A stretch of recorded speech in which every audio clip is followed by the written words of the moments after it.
আসসালামু আলাইকুম রহমতুল্লাহি ওবরাকাতুহু। প্রিয় ভাই ও বোন, আশা করি মহান পাক পরওয়ারদিগার রব্বুল আলামিনের অসীম কৃপায় আপনারা সকলে ভালো আছেন, আলহামদুলিল্লাহ। প্রিয় ভাই ও বোন, আজকে আমি আপনাদের সাথে শেয়ার করব মানসিক শান্তি কি, রোজা কিভাবে মানসিক শান্তি দেয়, মানসিক প্রশান্তি পাওয়ার জন্য রোজার সময় করণীয়। রমাদান শুধু শারীরিক পরিশুদ্ধির মাস নয়, এটি মানসিক প্রশান্তি ও আত্মার শান্তিরও মাস। রোজা আমাদের কিভাবে মানসিকভাবে প্রশান্ত করে এবং ইসলামী দৃষ্টিকোণ থেকে এর উপকারিতা কি, তা নিয়ে আজকের আলোচনা। প্রিয় ভাই ও বোন, মানসিক শান্তি কি? মানসিক শান্তি মানে হলো মনের প্রশান্তি, দুশ্চিন্তা মুক্ত থাকা এবং হৃদয়ে সুকুন অনুভব করা। পবিত্র কোরআনে বলা হয়েছে, স্মরণ রেখো, আল্লাহর স্মরণে অন্তরগুলো প্রশান্ত হয়। সূরা রদ আয়াত নং 28। রমাদান আমাদের মনকে আল্লাহর দিকে ফেরানোর সুবর্ণ সুযোগ দেয়, যা আমাদের অন্তরের প্রশান্তি বাড়ায়। রোজা কিভাবে মানসিক শান্তি দেয়? প্রিয় ভাই ও বোন, আল্লাহর প্রতি আস্থা ও সংযোগ বৃদ্ধি পায়। রোজার মাধ্যমে আমরা আল্লাহর কাছে আরো বেশি দোয়া করি, যা মানসিক প্রশান্তির অন্যতম কারণ। পবিত্র কোরআনে বলা হয়েছে, তোমরা আমাকে ডাকো, আমি তোমাদের ডাকে সাড়া দেব। সূরা বাকারা আয়াত নং 186। দুশ্চিন্তা ও স্ট্রেস কমায়।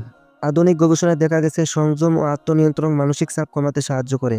রোজার সময় ধৈর্য চর্চা করা হয়, যা স্ট্রেস কমানোর একটি কার্যকর উপায়। ক্রোধ ও নেতিবাচক আবেগ নিয়ন্ত্রণ করে।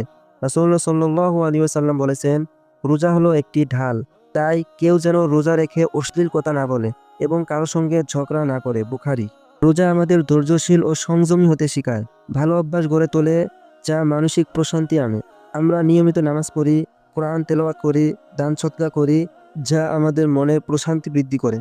ইসলামিক গবেষণায় দেখা গেছে, ইবাদত করলে মানসিক চাপ কমে এবং মস্তিষ্কে সুখের হরমোন বৃদ্ধি পায়। প্রিয় ভাই বোন, মানসিক প্রশান্তি পাওয়ার জন্য রোজার সময় করণীয়: কোরআন তেলাওয়াত করুন, এটি আমাদের মনকে শান্ত ও প্রশান্ত করে। দোয়া ও ইস্তেগফার করুন, গুনাহ মাফ চাইলে মনের চাপ কমে যায়। সদকা দিন ও মানুষের সাহায্য করুন, এতে আত্মতৃপ্তি পাওয়া যায়। নামাজ ও তাহাজ্জুদ পড়ুন, এটি আত্মাকে শান্ত রাখে। নেতিবাচক চিন্তা পরিহার করুন এবং আল্লাহর রহমতের কথা ভাবুন। প্রিয় ভাই বোন, রমাদান আমাদের শুধু ক্ষুধা ও তৃষ্ণা পরীক্ষা নয়, বরং এটি মানসিক প্রশান্তির মাস।